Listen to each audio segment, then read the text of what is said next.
Bonjour, c'est Cryptoly, j'espère que vous allez bien, surtout qu'on va attaquer la fin de l'année, le dernier mois de l'année et la première semaine de décembre. Et le retour de ceux qui étaient sur Thanksgiving, on va l'aborder un peu plus tard, il s'est passé des choses très importantes et on va faire un parallélisme concrètement avec la rupture des 20 000 $, vous allez voir qu'on est vraiment identique. Vous allez vite comprendre ce qui va se passer par la suite et surtout qu'on a eu des bonnes nouvelles. On a eu Michael Saylor qui a pitché devant Microsoft pour l'investissement en Bitcoin avec une phrase choc que je vais vous poser, une question choc plutôt que je vais vous poser, c'est si vous aviez la possibilité d'investir 100 $ dans une société qui fait 100 milliards de dollars et qui imprime 60% tous les ans, est-ce que vous le feriez? La réponse est clairement oui, et cette réponse c'est Bitcoin.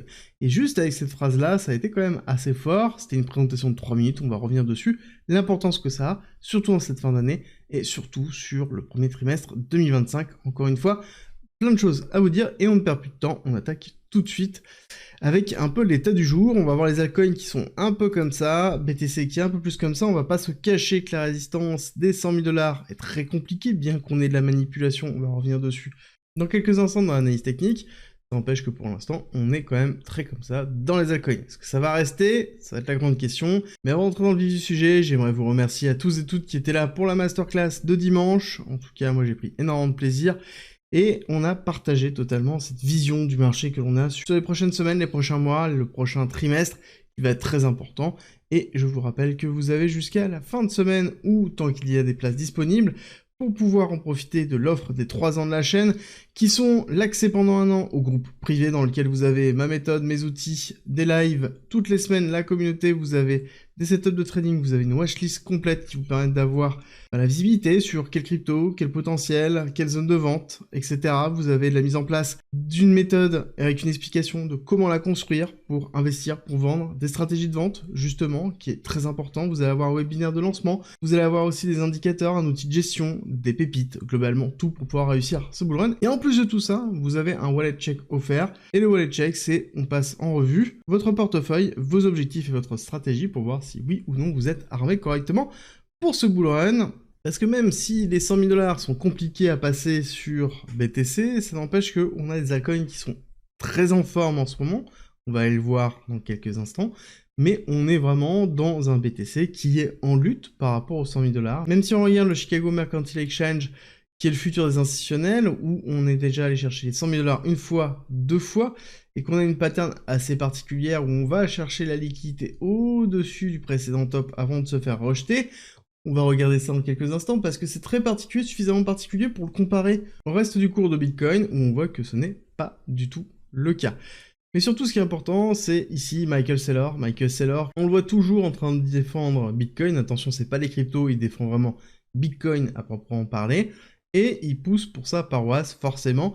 Donc, il veut que plus de monde possible achète du BTC, parce que si BTC se valorise, il pourra alors continuer à faire de la dette et acheter du Bitcoin et ainsi de suite.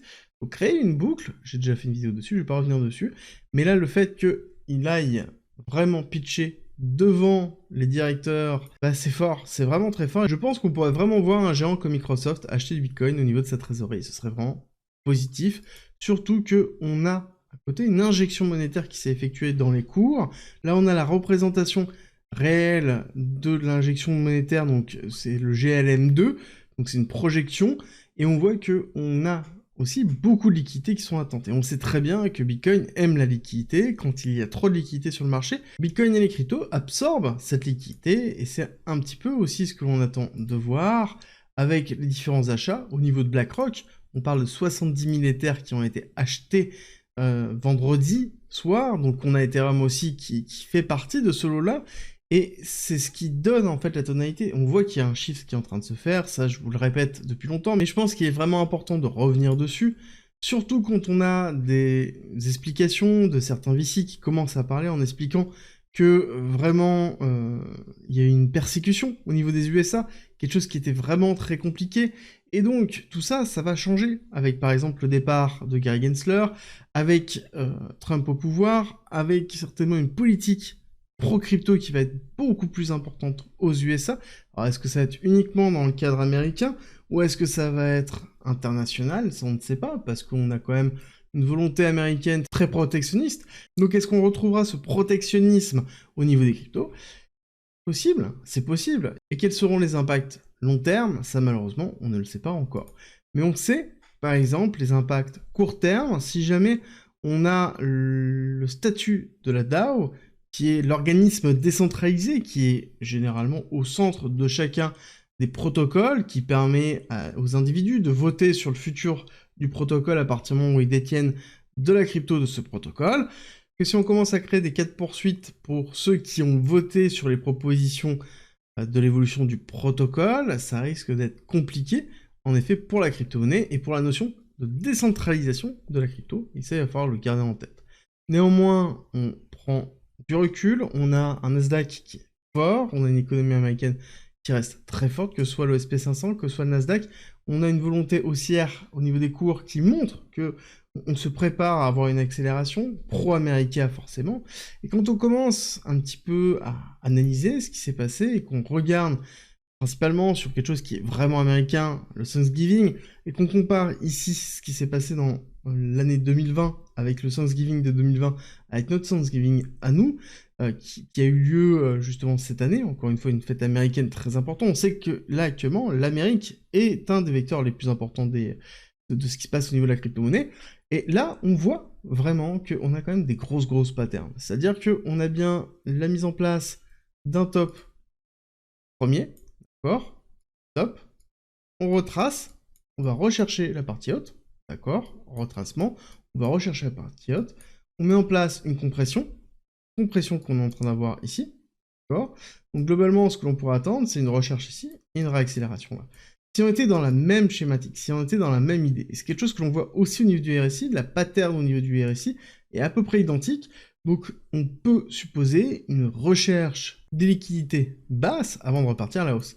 Et pourquoi je vous dis ça? Parce que en début, je vous ai montré le CME. Le CME, je vous ai dit qu'on était allé chercher 2 fois les 100 000 et qu'on a une deuxième mèche là. Et ce qui est intéressant de voir, c'est que quand on compare avec ce qui s'est passé là, donc qui représente le spot, on voit qu'on n'est pas allé chercher 100 000 $. Pourquoi on a un graphique qui est si différent que ça quand on commence à regarder en 1 heure ou en 4 heures? Ça va être simple, on va comparer ces deux graphiques. Voici en 4 heures pour pouvoir bien montrer, enfin 4 heures et 1 heure, bien montrer la différence. Et surtout, j'ai rajouté les clusters de liquidation. Et ce qui est intéressant, c'est que sur la partie gauche, qui est le spot, on voit bien qu'on a assez peu de clusters de liquidation en haut, ce qui est normal, c'est du spot, alors que sur le contrat futur CME, on est allé chercher toutes les liquidations haussières qui se trouvaient ici et ici, qui sont des niveaux clés et qui ont donné en fait cette accélération haussière. Sur le CME, c'est du futur, donc on peut shorter la position, donc ça veut dire qu'on peut avoir une position vendeuse à découvert, et si jamais on est dans le négatif et qu'on nous force à racheter cette position, ça fait une pression haussière forte, et ce qui a donné justement cette bougie très forte au niveau du CME, qui nous a fait aller retester, rechercher encore une fois les 100 000 $ et chercher toute la liquidité qui se trouve en haut. Donc les liquidations, c'est quand même un moteur très important pour aller chercher des niveaux clés, à partir du moment où on n'a pas de différence entre ce qui se passe au niveau du futur et au niveau du spot. Plus on a un écart entre les deux, plus c'est compliqué, mais je vous rassure, tout ça va être normalement terminé à la fin de l'année, parce qu'à la fin de l'année, il y a une grosse partie des contrats futurs CME qui seront arrêtés, les contrats options aussi. Mais en attendant, on a beaucoup de liquidités qui se trouvent notamment dans les 100 000 $ quand on regarde cette fois-ci l'ensemble des cours de Bitcoin. On voit que les 100 000 $ sont vraiment très solides, et en dessous des 90 000, on voit qu'on a beaucoup de liquidités, mais c'est plutôt classique dans un marché haussier, d'accord? Quand on a ça, depuis qu'on a tapé en fait les 100 000 $, cette représentation du cours que l'on voit depuis un certain temps, ça c'est une compression, d'accord? On est obligé d'avoir ce type de compression-là pour aller chercher plus haut, parce que justement on a besoin de plus de liquidité. Cette liquidité peut arriver, comme j'ai expliqué, par de la liquidation, peut arriver par de l'injection monétaire, donc l'ouverture de cette semaine du marché américain va être vraiment très important, surtout qu'il se passe quand même pas mal de choses. On a beaucoup plus d'annonces, alors pas lundi à proprement parler, quoique on a le PMI manufacturier qui va tomber pour novembre, mais ça va être surtout le PMI service qui va être important, de mercredi, ça va être le rapport Jolt, ça va être aussi le taux de chômage, vendredi 6 décembre, qui vont influencer, et surtout l'injection de liquidité qu'on va retrouver au niveau de l'ETF Bitcoin, et forcément aussi Michael Saylor, les annonces qu'il va nous faire, est-ce qu'il continue à acheter ou non. Et ça va entraîner plus de liquidité, plus de momentum au niveau du cours, et peut-être avoir quelque chose qui liquide un petit peu plus de monde, et donc qui va chercher des clusters de liquidation. Et là, on voit qu'on est à peu près équivalent entre long et short, donc c'est vraiment le principe de la mise en place de la compression. Surtout qu'on a des USA qui sont très forts, avec un cours qui continue à monter, hein, le dollar, donc c'est la force du dollar par rapport au reste du monde, c'est quand même fort, donc ça veut dire que les USA sont le moteur actuellement du BTC et de la crypto, et qu'il va falloir surveiller tout ça. Au niveau vraiment des top traders, et ça c'est très important de voir, on a ici une compression aussi, donc on n'a pas de décision qui est en cours, on est en train de préparer un mouvement. Pareil au niveau de l'open interest, on est en train de se préparer, on a un fond direct qui est en train de se tasser. Donc pour moi, ça, c'est vraiment signe d'une explosion, que ce soit à la hausse ou à la baisse, et ça va arriver très vite, un retour de volatilité. C'est un petit peu ce que l'on voit. Là, on est sur une volatilité qui est très basse. Là, je vous montre en fait la volatilité de Bitcoin qui est basée ici sur 7 jours et en mensuel. On voit qu'on est relativement flat, donc on n'a pas de volatilité, alors qu'on est censé avoir beaucoup de volatilité. Et quand on compare pareil en 24 ans, on voit que c'est relativement flat. On devrait être dans des niveaux qui sont bien supérieurs. Donc ça veut dire, pour moi, qu'on va avoir un retour de volatilité qui va arriver assez vite, que ce soit sur la totalité du marché, que ce soit sur BTC, sur Ethereum, ou sur les altcoins, où on est rentré officiellement, quand on regarde cet indicateur.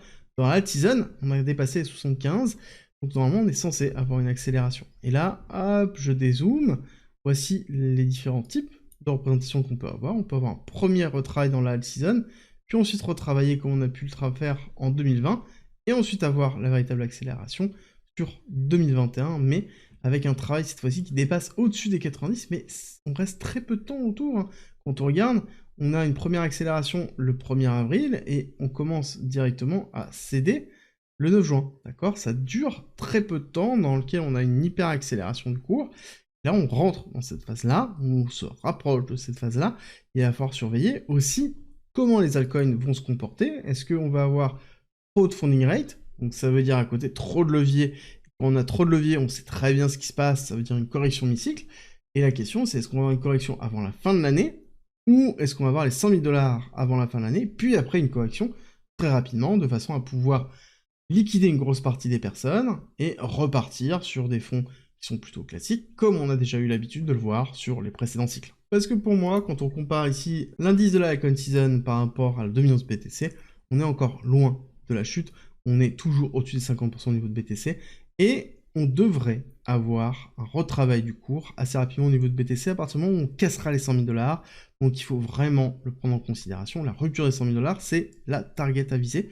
Et surtout, le positionnement des USA par rapport à BTC, par rapport à Ethereum, et par rapport à l'ensemble des altcoins, ça va être la partie la plus importante dans la création du momentum au niveau des crypto-monnaies et de ce bull run. Je vous rappelle que vous avez l'offre jusqu'à la fin de la semaine en commentaire en description, et nous, on se retrouve très vite pour une nouvelle vidéo.